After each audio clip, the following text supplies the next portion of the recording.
the Son, and of the Holy Spirit. Amen.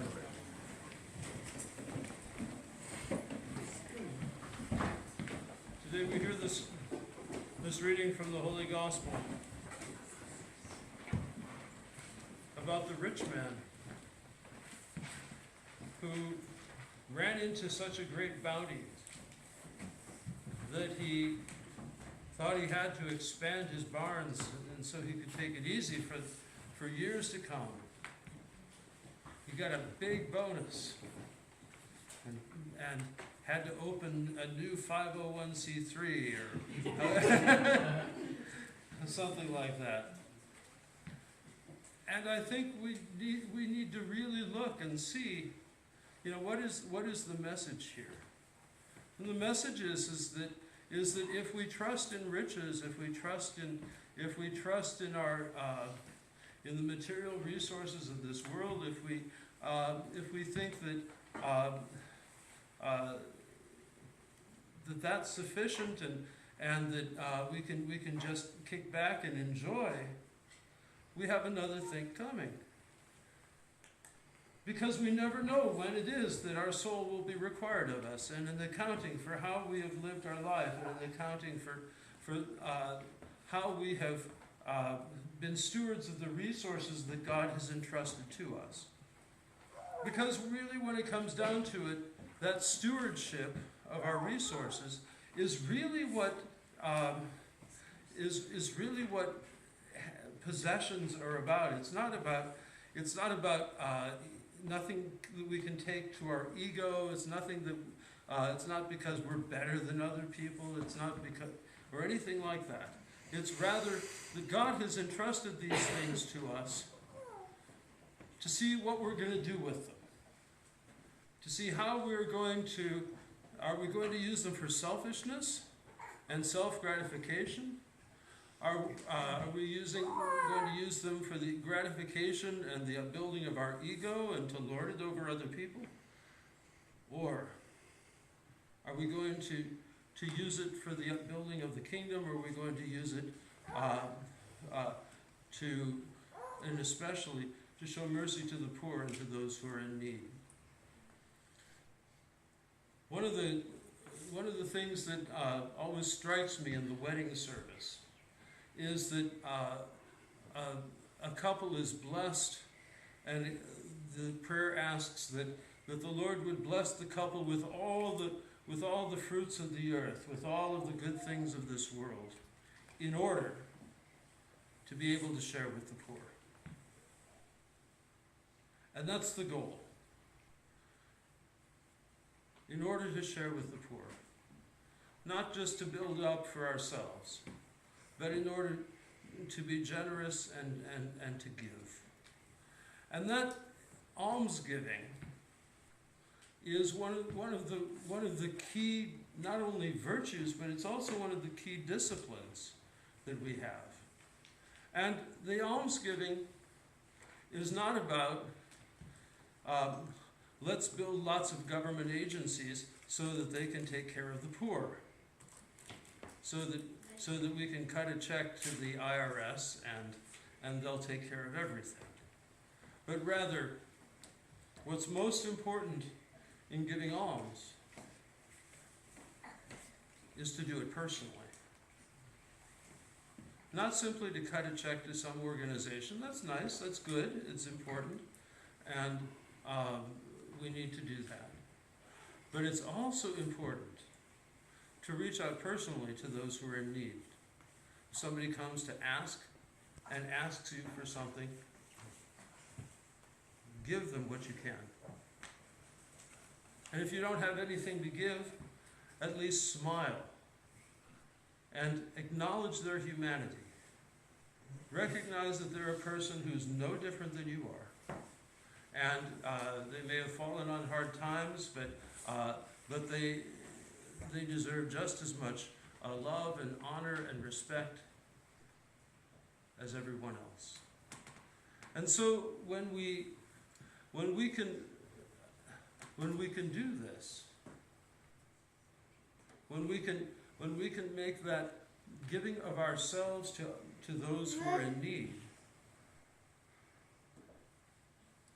as important as in our minds is prayer and fasting, then we're on the right track. Of course, this parable is specifically about what we do with our money and what we do with our goods. But it's more than that. It's what we do with our time, it's what we do with how we serve one another. And so I entreat you, brothers and sisters, be rich towards God. Be rich towards God through almsgiving, through showing compassion and mercy to those who are in need. It's good to write a check to an aid organization, but that doesn't have the same kind of spiritual impact that giving some money to somebody who asks. And we always debate ourselves. Well, who are we giving this money to? What are they going to use it for? They're going to use it for drugs. They're going to use it for alcohol. Are they just going to go and waste it?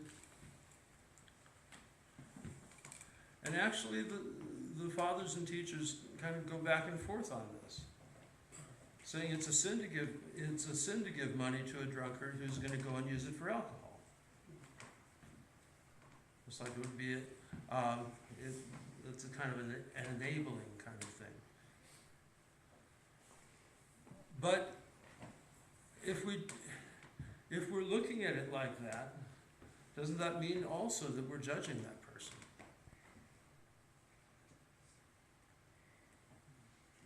Doesn't that mean that? And that's poison for our soul. But the Lord calls us to give generously. He also talks about lending generously, not expecting anything in return. Now, having been in the mortgage business,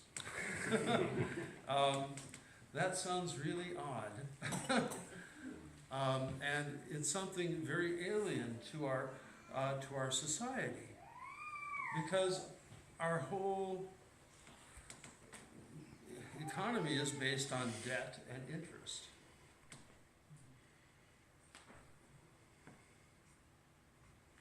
But when your friend comes and is in need,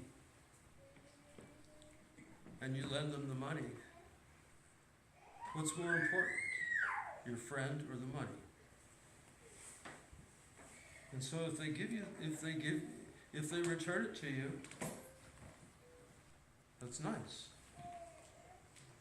But if you make your friendship contingent upon the return of that money,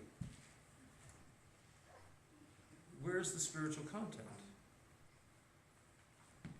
And I think one of the things that's really important for us to remember is that our money, our resources, and how we use them is a spiritual question. It's so easy as Americans, in our entire culture, for us to compartmentalize and say, well, that's worldly, and that's something, money is that's not about spiritual life, but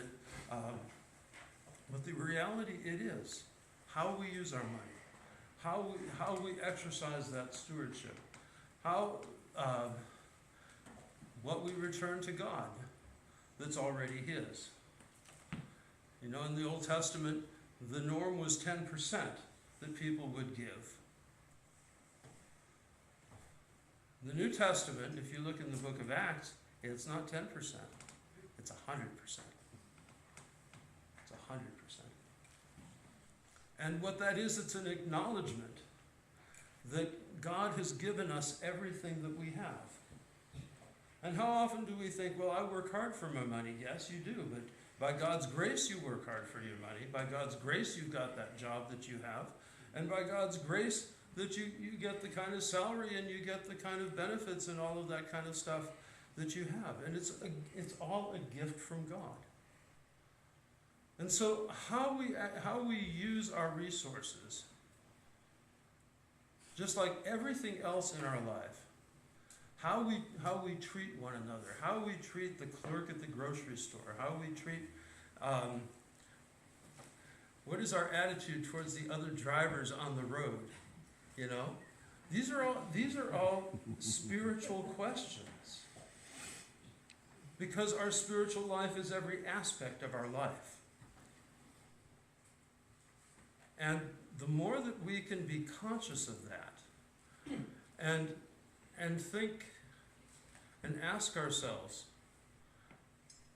how do I do this in a way that is that manifests the will of God? How do I do this in accordance with the will of God? What's the will of God in this particular situation?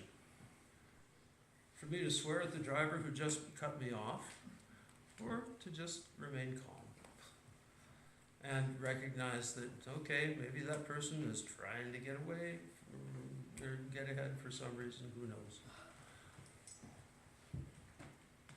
Or the person who cuts into line in the, in the supermarket ahead of me. I lived in New York. This was common. How do I react? Not to mention when somebody comes up and asks for help. How do we regard them? And not only how do we treat them externally, but how do we process it internally? Because this affects not only our outward actions, but our inward attitudes. And this whole process of the submission of our entire life to Christ is not just about our outer actions, but our inner attitudes, so that we can take every thought captive to Christ.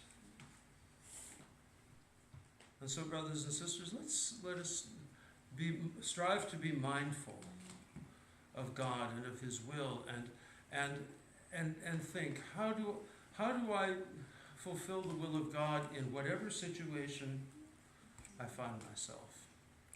And if we can maintain that consciousness of God's presence and consciousness of His will, it will sanctify the totality of our life.